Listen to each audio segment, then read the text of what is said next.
हाँ फ्रेंड्स, आप सभी लोगों का एक बार फिर से एकलव्य एग्रीकल्चर एकेडमी के ऑफिशियल यूट्यूब चैनल पर स्वागत है। जैसा कि आप लोगों को मालूम है कि एकलव्य एग्रीकल्चर के एकेडमी के द्वारा आप सभी लोगों को फ्री में ऑनलाइन उत्तर प्रदेश राज्य कृषि सेवा जो परीक्षा होने वाली है उसका जो सिलेबस है उसके अनुसार आपको निःशुल्क फ्री में वीडियो प्रोवाइड किया जा रहा है। उसी कड़ी को आगे बढ़ाते हुए सॉइल साइंस का आज का जो हमारा लेक्चर है वो लगभग 5-6 लेक्चर हो गए हैं।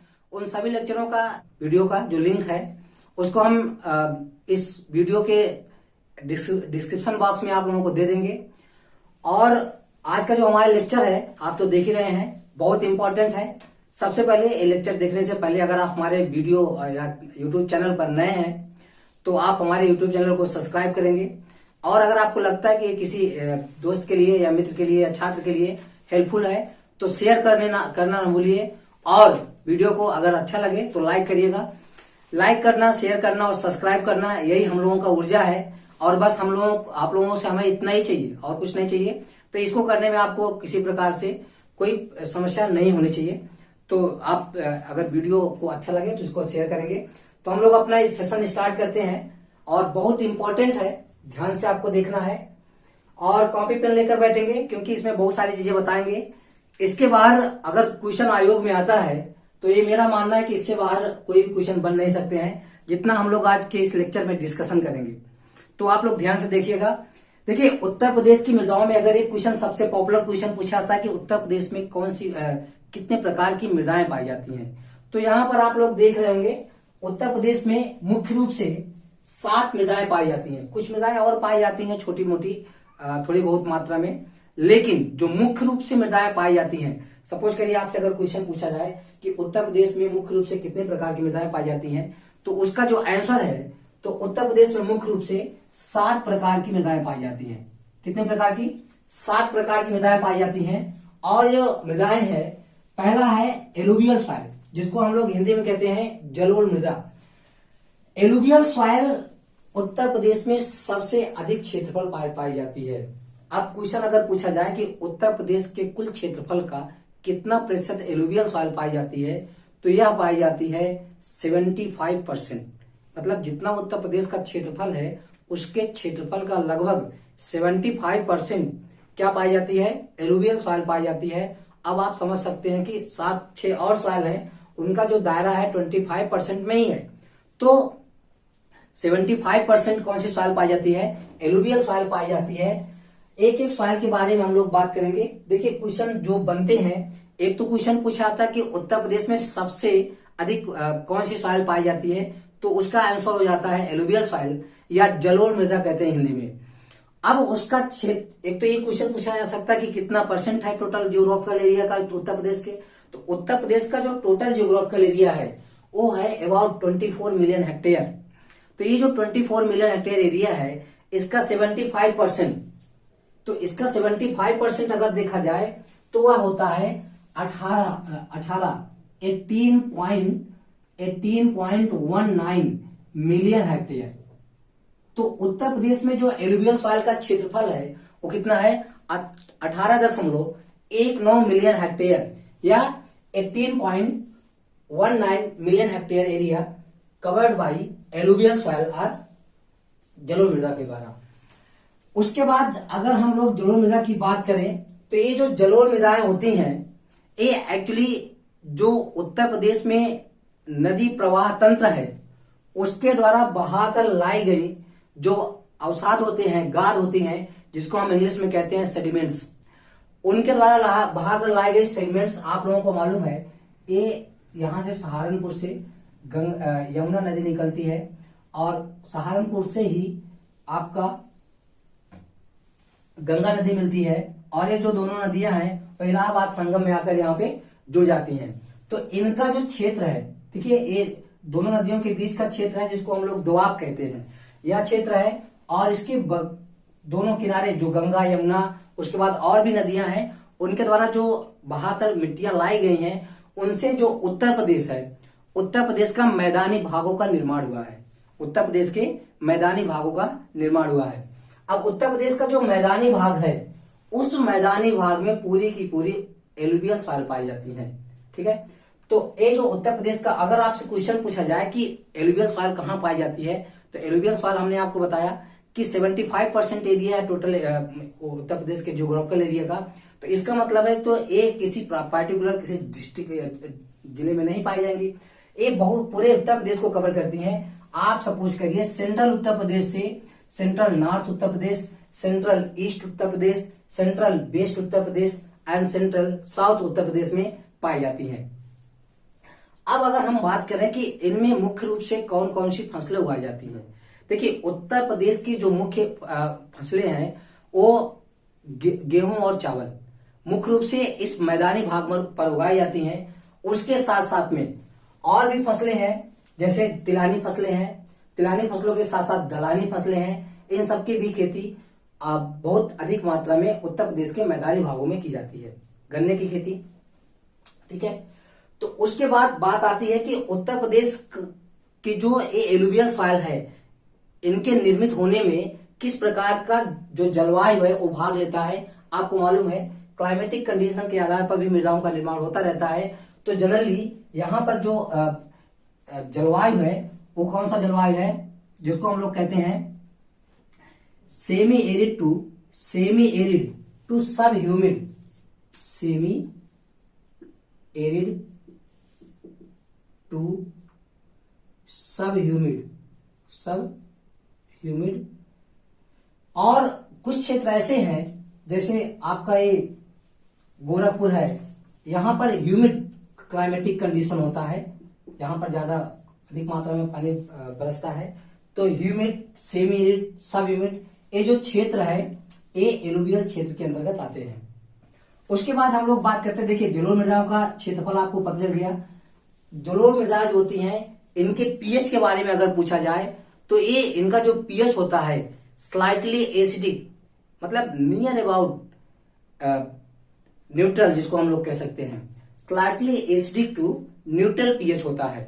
ठीक है, हल्की एसिडिक होती हैं। अगर आपसे क्वेश्चन जनरली ये पूछ लिया जाए कि एलुवियल सॉइल का पीएच क्या होता है, तो एलुवियल सॉइल का जो पीएच है या इसकी जो प्रकृति होती है वो एसिडिक होती है, नो डाउट एसिडिक होती है। लेकिन अगर ऑप्शन में इस तरह से आए slightly acidic to neutral, strong acidic to slightly acidic, इस तरह से अगर ऑप्शन आता है तो आप किस ऑप्शन पर टिक करेंगे, तो आप उस ऑप्शन पर टिक करेंगे जिसमें लिखा होगा slightly acidic to neutral.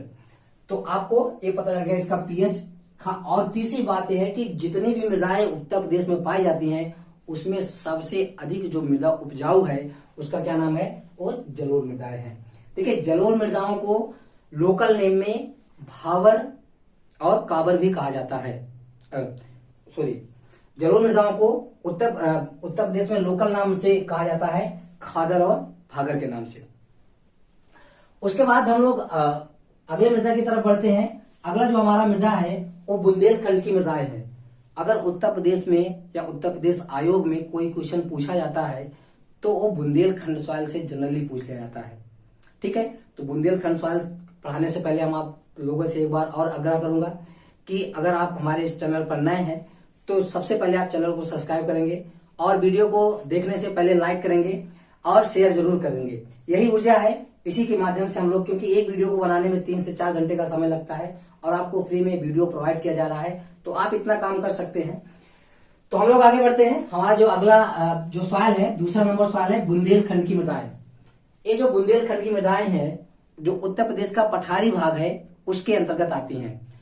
Bharat उत्तर प्रदेश में दूसरे सबसे अधिक क्षेत्रफल पर पाई जाने वाली जो मृदा है उसका नाम है बुंदेलखंड। तो और ये बुंदेलखंड की मृदाओं का जो क्षेत्रफल है 3.19 मिलियन हेक्टेयर, 3.19 मिलियन हेक्टेयर क्षेत्रफल पर कौन सी मृदाएं पाई जाती हैं, बुंदेलखंड की मृदाएं पाई जाती हैं। अब देखिए बुंदेलखंड की जो मृदाएं होती हैं, बुंदेलखंड में 2 प्रकार की मृदाएं पाई जाती हैं। कितने प्रकार की? बुंदेलखंड में 2 प्रकार की मृदाएं पाई जाती हैं। एक तो रेड सॉइल पाई जाती है और दूसरा ब्लैक सॉइल पाई जाती है, रेड और ब्लैक सॉइल। उत्तर प्रदेश में अगर देखा जाए तो रेड सॉइल जो हमारा विंध्याचल सॉइल है उसमें पाई जाती है और जो बुंदेलखंड सॉइल है उसमें पाई जाती है। और जो रेड सॉइल है, रेड सॉइल को पुनः लोकल नेम में राकर राकर और परवा बोला जाता है, राकर परवा। और ब्लैक सॉइल को काबर और मार बोला जाता है, काबर एंड मार, काबर एंड मार। देखिए एक होता है मार्ल, MARL, मार्ल। मार्ल का मतलब होता है क्ले प्लस कैल्शियम आयन जब एक साथ कहीं किसी जगह पाए जाते हैं तो उनको हम लोग मार्ल कहते हैं। यहाँ पर मार्ल नहीं लिखा है, मार लिखा है MAR, मार। एक बार आयोग का पेपर हो रहा था, उसमें क्वेश्चन पूछा गया था कि उत्तर प्रदेश के किस जिले में मार सॉइल पाई जाती है। तो वो उत्तर प्रदेश का जो जिला है बुंदेलखंड का, जो उसमें एक ऑप्शन में था जिसका नाम था बुंदेलखंड रीजन का जालौन, तो उसमें जालौन सही था। तो इस तरह से क्वेश्चन पूछा जा सकता है कि मार सॉइल, काबर सॉइल, परवा सॉइल, राकर सॉइल उत्तर प्रदेश के किस जिले में पाई जाती हैं। तो ये उत्तर प्रदेश का जो बुंदेलखंड क्षेत्र है, हमीरपुर, आगरा, जालौन, झांसी, महोदा, चित्रकूट, ललितपुर, ये जो क्षेत्र है यहाँ पे आपको दिख रहा है, ये जो क्षेत्र है यहाँ पर बुंदेलखंड की सॉइल पाई जाती है, बुंदेलखंड सॉइल। और इनका जो कुल क्षेत्रफल है वो हमने आपको बताया 3.19 मिलियन हेक्टेयर है। ठीक है, अब बात यह है कि इनकी प्रॉपर्टी पूछी जाती है कि राकर, परवा, काबर और मार की प्रॉपर्टी क्या होती है। देखिए हम ये जो चारों सॉइल लिखे हैं, लोकल नेम जो लिखे हैं, राकर, परवा, मार, काबर और मार, एक क्रम से लिखे हैं। अब इसमें एक एक प्रॉपर्टी हम लोग देखेंगे। सबसे पहले क्वेश्चन पूछा जाता है कि इनमें क्ले का कंटेंट क्या होता है। तो देखिए सबसे कम क्ले कंटेंट होगा राकर में, राकर में सबसे कम क्ले कंटेंट होगा। और अगर क्ले कंटेंट कम हो गया तो इसकी वाटर होल्डिंग कैपेसिटी भी क्या हो जाएगी, घट जाएगी। अब आपको एक चीज और ध्यान से देखना है कि जो राकर, परवा, काबर और मार है, हम इसमें अगर ऊपर से नीचे की तरफ आते हैं, राकर, परवा, काबर और मार की तरफ आते हैं, तो इसमें क्ले कंटेंट बढ़ता है। और राकर में लेस देन 20% क्ले पाया जाता है। आप लोग नोट करते रहेंगे, राकर में लेस देन 20% क्ले पाया जाता है। परवा जो है, परवा में 20% से लेकर 39%, 20 to 39% क्या पाया जाता है, क्ले पाया जाता है। उसके बाद काबर है, काबर में 39 to 42% क्ले पाया जाता है। उसके बाद मार है, मार में 42 to 45% क्ले पाया जाता है। इसका मतलब ये हो गया कि सबसे ज्यादा क्ले कंटेंट पाया जाता है मार में, सबसे कम क्ले कंटेंट पाया जाता है राकर में। देखिए जो किसी भी सॉइल की फिजिकल कंडीशन होती है वह सैंड, सिल्ट और क्ले पर निर्भर करती है। मतलब सॉइल के मुख्य रूप से सॉइल का जो फिजिकल प्रॉपर्टी होता है उस पर मुख्य रूप से वो निर्भर करती है। जैसे क्ले कंटेंट बढ़ता जाता है वैसे वैसे उस सॉइल की वाटर होल्डिंग कैपेसिटी बढ़ती जाएगी। और वाटर होल्डिंग कैपेसिटी बढ़ेगी तो कहीं ना कहीं उस सॉइल की जो प्रोडक्टिविटी है वो भी इंक्रीज होगा और उसमें बाइंडिंग पावर बढ़ेगी, एडिशन और कोहेजन फोर्स बढ़ेंगे। ठीक है, फाइननेस, कभी कभी क्वेश्चन पूछ लेता है कि साइज के आधार पर इनका क्रम क्या है। तो साइज के आधार पर बड़े साइज से छोटे साइज की तरफ जो क्रम होगा, सबसे बड़ा साइज होगा राकर का, उसके बाद परवा का, फिर काबर का, फिर मार का। मार जो होते हैं वो सबसे फाइनेस्ट जो पार्टिकल्स होते हैं वो मार में पाए जाते हैं। तो इस तरह से 4 प्रकार की सॉइल राकर, परवा, काबर और मार बुंदेलखंड रीजन में पाई जाती हैं। और इसमें सबसे कम फर्टाइल होती है राकर। राकर आप लोगों को मैं आपको बताऊं, एक मोरंग बालू होती है, आप लोग जानते होंगे, है ना। मोरंग बालू जो होती है सेम उसी के साइज के, इनका जो कणों का आकार होता है उन्हीं के साइज के आसपास होता है। तो और उसके बाद जो मार है, मार में क्योंकि 45% क्ले हो जाता है इसलिए इनका जो साइज है वो छोटा हो जाता है।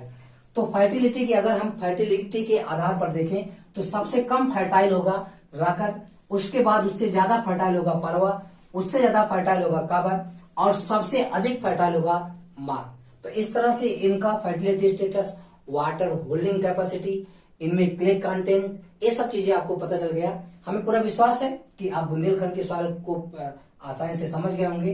बुंदेलखंड की जो सॉइल है जालौन, हमीरपुर, झांसी, महोबा, बांदा, चित्रकूट और ललितपुर, ये जो बुंदेलखंड रीजन है इसमें पाया जाता है। ठीक है, एक्चुअली उत्तर प्रदेश की बात है। आपको मैं बताऊं, उत्तर प्रदेश जो बुंदेलखंड रीजन है उसमें उत्तर प्रदेश के 7 जिले आते हैं और 6 जिले जो है वो MP के आते हैं और एक कुल मिलाकर 13 जिलों को मिलाकर एक बुंदेलखंड रीजन बनाया गया है। ठीक है, तो इतना आपको पता चल गया होगा। और बुंदेलखंड सॉइल यहाँ पे समाप्त होती है। उसके बाद तीसरी सॉइल आती है तराई सॉइल। ये उत्तर प्रदेश में पाई जाने वाली तीसरी सबसे अधिक क्षेत्रफल पर पाई जाने वाली मृदा है। मतलब अगर हम उत्तर प्रदेश में पाई जाने वाली मृदाओं को उसके क्षेत्रफल के आधार पर देखें तो सबसे ज्यादा एलुवियल सॉइल पाई जाती है सबसे अधिक क्षेत्रफल पर। उसके बाद दूसरे नंबर पर बुंदेलखंड सॉइल पाई जाती है और तीसरे नंबर पर पाई जाती है तराई मृदाएं। और इसका जो तराई मृदाओं का क्षेत्रफल है 1.69 मिलियन हेक्टेयर है। 1.69 मिलियन हेक्टेयर, ठीक है, 1.69 मिलियन हेक्टेयर कौन है? तराई सॉइल है। और आपको पता है जलोढ़ मृदा जो है 18.19 मिलियन हेक्टेयर पर पाई जाती है। बुंदेलखंड जो सॉइल है वो 3.19 मिलियन हेक्टेयर पर पाई जाती है। तराई सॉइल 1.69 मिलियन हेक्टेयर क्षेत्रफल पर पाई जाती है। तो ये आकार के आधार पर देखिए, यहाँ पे जो हम ये सातों सॉइल का सीक्वेंस लिखे हैं एक घटते क्रम में लिखे गए हैं। इसका मतलब ये होगा कि उत्तर प्रदेश में सबसे ज्यादा जलोढ़ मृदाएं पाई जाती हैं और सबसे कम अरावली मृदाएं पाई जाती हैं। ठीक है, अब तराई मृदाओं की अगर हम लोग बात करें तो ये जो तराई मृदा है इधर सहारनपुर से लेकर बिजनौर, मुरादाबाद, रामपुर, बरेली, पीलीभीत, लखीमपुर खीरी, बहराइच, बलरामपुर और ये महाराजगंज तक ये एक पतले बेल्ट के रूप में पाई जाती है। ठीक है, एक नैरो बेल्ट के रूप में ये मृदाएं पाई जाती हैं। ये तराई मृदाएं होती हैं और इनमें जो खेती होती है मुख्य फसल की जो खेती होती है वो कौन कौन सी है? गन्ना और गन्ने के साथ धान की खेती करते हैं। तो अगर आपसे क्वेश्चन पूछा जाए कि तराई मृदाओं में मुख्य रूप से किसकी खेती करते हैं, तो तराई मृदाओं में जो खेती होती है गन्ने की और उसके साथ धान की खेती होती है। अब एक क्वेश्चन पूछा था कि तराई मृदाओं में मुख्य रूप से किस पोषक तत्व की कमी होती है, तो तराई मृदाओं में मुख्य रूप से जिंक की कमी होती है। वैसे तो आपको मालूम है पूरे इंडियन सॉइल या पूरे यूपी सॉइल में यूनिफॉर्मली नाइट्रोजन की डिफिशियंसी है, लेकिन तराई मृदाओं में जिंक की कमी होती है। तो ये आपको तराई मृदाएं समझ में आ गया होगा। अगला है विंध्यायन मृदाएं। ये जो विंध्यायन मृदाएं हैं ये आपके इलाहाबाद, बनारस, मिर्जापुर इन सब जिलों में पाई जाती हैं। और खास बात यह है कि मिर्जापुर में भी लाल मृदाएं पाई जाती हैं। अगर कभी कभी क्वेश्चन पूछाता है कि निम्न में से उत्तर प्रदेश के किस जिले में लाल मृदाएं पाई जाती हैं, तो वो बुंदेलखंड का रीजन न देकर एक विंध्यायन क्षेत्र का रीजन दे देता है और उसमें मिर्जापुर जनरली ऑप्शन में आता है, तो मिर्जापुर में भी लाल मृदाएं पाई जाती हैं। अच्छा, आप लोग हमें कमेंट करके बताएंगे कि किसी भी मिट्टी का लाल रंग किसके कारण होता है। ठीक है, एक कमेंट करके हमें जरूर बताएंगे। उसके बाद हम लोग बात करते हैं विंध्यायन सॉइल के बाद ऊसर मृदाओं का। और ऊसर मृदाएं हम ऑफलाइन में आप लोगों को ऑलरेडी पढ़ा चुके हैं। अच्छा, विंध्यायन सॉइल का जो क्षेत्रफल है वो हमने आपको नहीं बताया। विंध्यायन सॉइल का क्षेत्रफल 1.5 मिलियन हेक्टेयर है। ऊसर मृदाओं का क्षेत्रफल है 1.3 मिलियन हेक्टेयर। ऊसर मृदाएं उत्तर प्रदेश में क्वेश्चन अगर पूछा जाए कि ऊसर मृदाएं कितने क्षेत्रफल पर पाई जाती हैं, तो ऊसर मृदाएं पाई जाती हैं 1.3 मिलियन हेक्टेयर पर। और ऊसर मृदाओं का जो क्षेत्रफल है उत्तर प्रदेश के किस जिले में है, तो आपको मालूम है अलीगढ़ है, एटा है, इटावा है, मैनपुरी है, सुल्तानपुर है। इन सब क्षेत्रों में मुख्य रूप से ऊसर मृदाएं पाई जाती हैं। ये जो जिले हमने बताया इन जिलों में मुख्य रूप से ऊसर मृदाएं पाई जाती हैं। ऊसर मृदाएं आपको जैसे कि नाम से ही पता है ऊसर मृदाएं होती हैं जिनका पीएच ज्यादा होता है और ये कैसी होंगी? सैलाइन सॉइल होंगी या सोडिक सॉइल होती है। तो इस तरह से ऊसर मृदाएं समाप्त होती हैं। उसके बाद भाबर मृदाएं।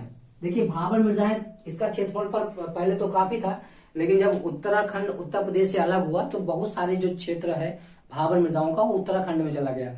ये जो भाबर मृदाएं हैं जो हिली एरिया है, हिली एरिया का जो फूट रीजन है ना, तराई क्षेत्र हिली एरिया का, यहाँ पर ये भाबर मृदाएं पाई जाती हैं। कुछ क्षेत्र आपका बिजनौर से मुरादाबाद, रामपुर और ये बरेली में नहीं पाई जाती हैं, पीलीभीत एकदम बहुत नैरो बेल्ट में पाई जाती हैं। और इनका जो क्षेत्रफल है वो बहुत कम है, 0.59 मिलियन हेक्टेयर, मतलब 5.9 लाख हेक्टेयर क्षेत्रफल पर भाबर मृदाएं पाई जाती हैं। दूसरे नंबर पर सबसे कम क्षेत्रफल पर पाई जाने वाली जो मृदाएं हैं वो भाबर मृदाएं हैं। और जैसा कि हमने बताया ये जो रीजन है देख रहे हैं आप लोग, ये जो रीजन है इस रीजन में भाबर मृदाएं पाई जाती हैं। जो हिली एरिया होते हैं, उनका जो हिली एरिया का फूट रीजन होता है वहां पर भाबर मृदाएं पाई जाती हैं।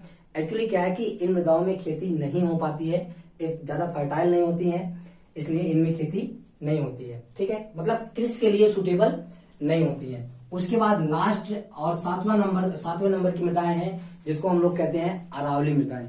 अरावली मृदाएं जो है उत्तर प्रदेश के केवल एक ही जिले में पाई जाती हैं और उसका नाम है आगरा। उत्तर प्रदेश के केवल एक ही जिले में अरावली मृदाएं पाई जाती हैं, उसका नाम क्या है? आगरा। अगर आपसे क्वेश्चन पूछा जाए कि उत्तर प्रदेश के किस जिले में अरावली मृदाएं पाई जाती हैं, तो उत्तर प्रदेश के आगरा जिले में अरावली मृदाएं पाई जाती हैं। देखिए, इस तरह से ये उत्तर प्रदेश की जो मृदाएं हैं वो उनका एक आपको आउटलाइन मिल गया होगा, उनसे जो क्वेश्चन पूछे जा सकते हैं वो आपको प्राप्त हो गया होगा।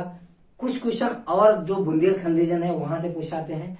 एक क्वेश्चन पूछा आता है कि निम्न में से कौन सा क्रॉपिंग पैटर्न बुंदेलखंड रीजन के लिए सुटेबल होगा। तो देखिए, इस तरह के क्वेश्चन करने के लिए आपको भी थोड़ा सा अपना दिमाग लगाना होगा, क्योंकि जो बुंदेलखंड रीजन है वो एरिड और सेमी एरिड रीजन में आता है। तो हम उस फसलों को उगाते हैं जिनका जो लाइफ साइकिल होती है वो कम ड्यूरेशन की होती है, और दूसरा उनका नेचर ऐसा हो कि वो ड्राट को कहीं ना कहीं टोलरेट करने वाली हो। तो ऐसी मृदाओं का चुनाव, ऐसी फसलों का चुनाव हम उन क्षेत्रों में करते हैं, जैसे बुंदेलखंड क्षेत्र में। तो आज का जो हमारा टॉपिक था उत्तर प्रदेश की मृदाएं, वो एक आउटलाइन के रूप में आप सभी लोगों को तक पहुंच गया है। हमें पूरा आशा है कि आप लोगों को अच्छा लगा होगा। अगर अच्छा लगा होगा तो आप लोग मेरे इस वीडियो को लाइक करना ना भूलिएगा। दूसरा, अगर चैनल पर नए हैं तो चैनल को जरूर सब्सक्राइब करिएगा और अपने एजुकेशनल ग्रुप में इसे शेयर करना ना भूलना। ओके, जय हिंद।